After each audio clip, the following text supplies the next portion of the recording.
Well, I'm running for Congress because, as I said, I feel the Bill of Rights in the country is under attack. I see it's really a Marxist revolution we're in the middle of, and there are people in Congress like Ilhan Omar and AOC, Tlaib, and they're really advocating for the destruction of America. They're not even waiting for elections anymore. They're just going straight ahead and instituting their socialist policies. You know, it's funny, years ago, I had a conversation with somebody who was probably 25 years younger than me. It was like a woman in her mid-20s, and we were talking about just society and life and things like that. And I said, things are changing. And she looked back at me and she said, they've already changed. And it struck me in such a deep way. There's a lot of people, I'm 57, so there's a lot of people in their 50s, 40s who see the world as changing. But to a lot of these young people, it's already happened.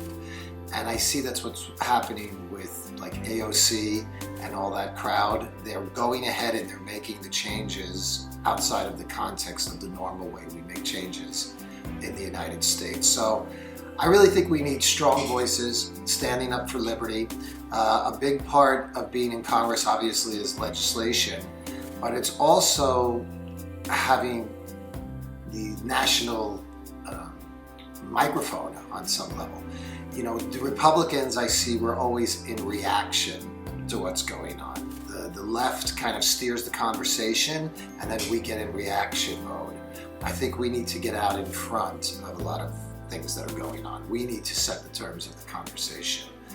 And I'm really about preserving the rights of everybody in the district. A lot of these marginalized groups, traditionally people who feel their voices haven't been heard, well, the only way their voices were able to rise up and be heard is through our system of representational government, by having a strong police force to protect their rights. And I think many of the people who are chanting for the destruction of American institutions are going to be the ones who would suffer the most as a result of that. So I'm really looking to reinvigorate the concept of liberty. I can't imagine that young people would not want to choose individual liberty as opposed to the groupthink of Marxist ideologies.